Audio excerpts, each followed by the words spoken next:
آقا ما باز اومدیم. خب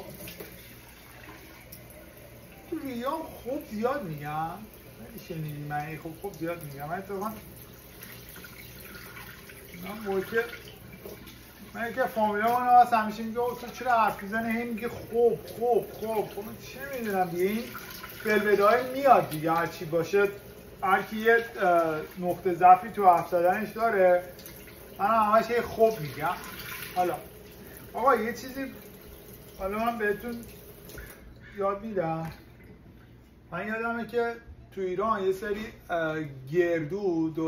گردوهای طرح خب داشتیم، مثلا یارو دستفروش بودش، یارو گردو و زغالخته و پسته و مثلا کسشرا میفروخت. خب بعد اون گردوها رو که ما میخریدیم یعنی دهنمون سرویس میشد تا اینو برداری از پوست سبزش باز کنی، بعد بزنی بشکنی، بعد از اون برم مثلا گردوی طرح بخوری. خب حالا من یه دخترایی تو ایران، من همیشه یادم بچگی که بودم، بچگی که نه مثلا میرفتم خونهشون صبحونه همیشه مربای آلبالو میداد با نون و پنیر و گردوش هم همیشه گردو طرح تازه بود.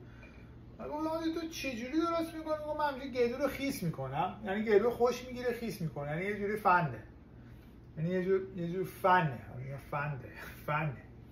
حالا آقا بذار من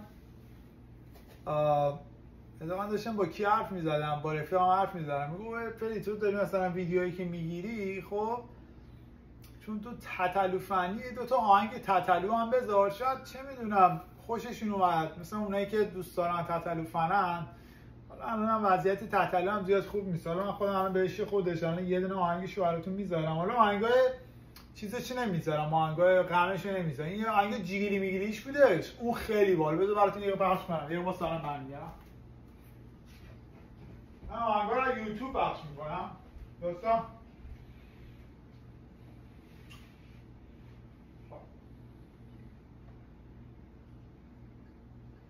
آقا من میرم یه کاری میکنم دوربین اونوره، فکر نکنین کیرتون کردم و برمیگردم. بذار پیدا کنم، میره تو سرچ تتلو جیگیلی.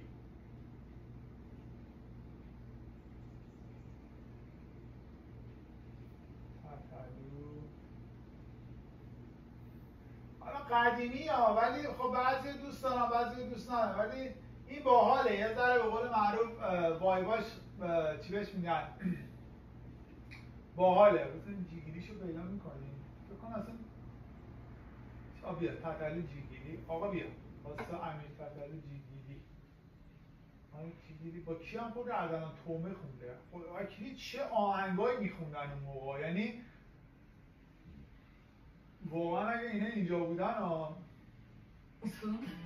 بار این یارو ادای چی رو من گاهیدن یارو یوتیوب ها. آقا بیا به اسم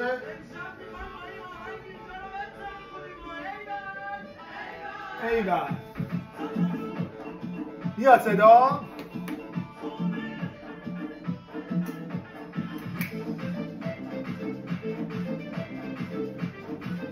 ببین آدم رقاصی نیستم، رقص زیاد تو کارم نیست. اتفاقا تو عروسی ها که میرفتم من میگفتم بیا برقص، اینا زیاد اهلش نیستم. رقصم خیلی کلیه، اصلا دوست ندارم برقصم. آهنگای تتلو خدای خیلی باحاله. خب آقا حالا هم که آهنگ گذاشتم براتون، خب میخوام براتون یه مدل مرغ، اینجا بهش میگن چیکن لگ، همون میشه لنگ مرغ.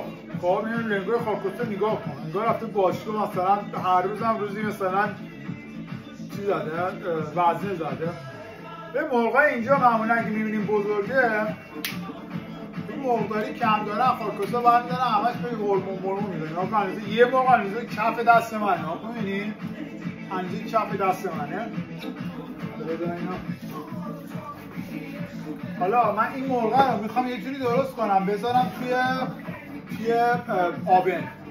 خب حالا قبل از هر کار برای اینکه بخوایم مرغ درست کنیم، به من نزدیک 9 ساله 10 ساله که تنها دارم زندگی میکنم و تو این چند ساله هم تا اونجایی هم که تونستم رستوران نمیرم و همیشه تا اونجایی هم که بتونم خودم غذا درست میکنم. دوست دارم غذای بیرون، ولی فیوریت غذا مکدونالد صبحونه شه.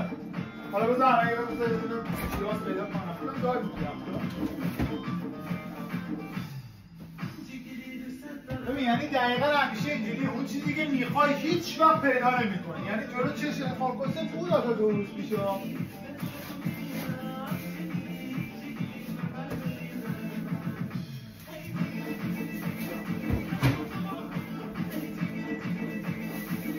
آقا اونایی که پیاز استفاده میکنن نصفشو معمولا استفاده میکنن. خب سعی کنید که آقا بذار من یه قطع کنم اینو، من قطع میکنم میام دوباره، چون 5 دقیقه 6 دقیقه باید قطع کنم.